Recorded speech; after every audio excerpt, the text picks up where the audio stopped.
Hello and welcome back to What Am I Tolkien About? If you haven't watched the Riddle Four video yet, don't be hasty. There's a link in the description. That being said, spoiler alert, this is a riddle answer video. If you want to guess before the answer is revealed, now's your chance. All right, you've been waiting, and here it is. The answer to Riddle 4. The Horn of Gondor. This one was full of interesting lore and a bit sad, to be honest. But the fate of the horn, as connected to the loss of Boromir, was well designed by Tolkien to elicit sympathy. Let's get into it. A squire tonight, with singular task, to speak with no words, he questions, I ask. Right away, I make a connection of the object to an owner of sorts. The connection was that of respectable servitude. While Boromir was not explicitly mentioned to be a technical knight of Gondor, he was a captain and descended from the line of stewards. His lineage combined with his valor in combat makes him rather knightly. But the context of squire to knight is more about how the horn served Boromir, as well as whomever possessed it before. To speak with no words, this is about the distinctive sound it makes, what it means when sounded, and how others should respond to it as a communication. He questions, a reference to the act of playing the horn. I ask, about the horn being that which is heard. He questions, also a reference to Boromir's state of mind when sounding it. Where are the others? Will they hear this? Will I survive this? These are a few potentials of what he might have been thinking. Up next. As I've before, I speak in his stead, though noble his line, no crown for his head. I wanted to draw a connection between Boromir having used the Horn of Gondor before, but also that the horn has served the stewards of Gondor for a long while. Though noble his line, a reference to being a descendant of the line of stewards. No crown for his head to make that distinction more clear. Moving on. Contented am I to sing for no kings, e'en hunters have use for silvering rings. In this stanza I mentioned hunters to draw you to Vorondil the hunter, the one from whom the ruling stewards descend. Silvering rings to make a mention of the silver tip of the horn, a ring, but also the sound a horn makes. Onward. Though one of a kind, one more there must be.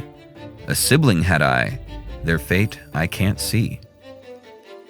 In the first line of the stanza, I capitalized a word that looks like a misspelling, kine. It was purposeful, as the horn was made from a gigantic wild white oxen called the Kine of Arra, a beast in Middle-earth patterned by Tolkien after the historic Auroch, the now extinct wild white ox of Eurasia. One more there must be, a reference to the fact that beasts with horns typically have two.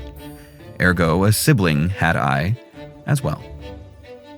Their fate I can't see, a reference to the notion that there is only one horn of Gondor, and as a horn, it is incapable to know what happened to the other. To the next.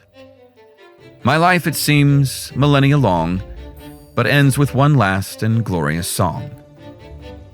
It may be a bit on the nose to mention the object's age, but the information lends itself to the eventual fate the horn faces by its connection to Boromir. The last two lines reference this idea more directly. And next. From noble to noble, my heralding clear, this squire, his knight, called doom drawing near. Boromir was hopeful the Fellowship, but specifically Aragorn, would know the sound of the horn, ergo from noble to noble. Doom drawing near is meant to quote the horn's intended interpretation by those who could hear it. It was also a loose reference to the dream Boromir mentioned to the Council of Elrond. The voice in the dream that cried, "Doom is near at hand." This was my attempt to help you connect the object to Boromir. Onward again. The noble has heard our clarion calls, our doom still it came, we fell before falls. Aragorn is the noble that heard, but it was too late for poor Boromir. The falls mentioned are that of the Falls of Rauros. To the penultimate. But not before chance for something quite rare, an honor regained for clearing last heir. This is a reference to the moments before Boromir's death, as he confessed to Aragorn he tried to take the ring from Frodo, but has paid with his life for it. Ergo, an honor regained, through confession and penance. Tolkien was a devout Roman Catholic. This scene is thought to be one of last rites. For clearing last heir, a double meaning, his confession and his last breath. Lastly, my master and I take last journey's right, like floating on air, we fly out of sight. This is a picture of the final moments regarding Boromir in the chapter entitled The Departure of Boromir from the Two Towers. Aragorn said, "We will send him to the Falls of Rauros and give him to Anduin. The river of Gondor will take care at least that no evil creature dishonors his bones."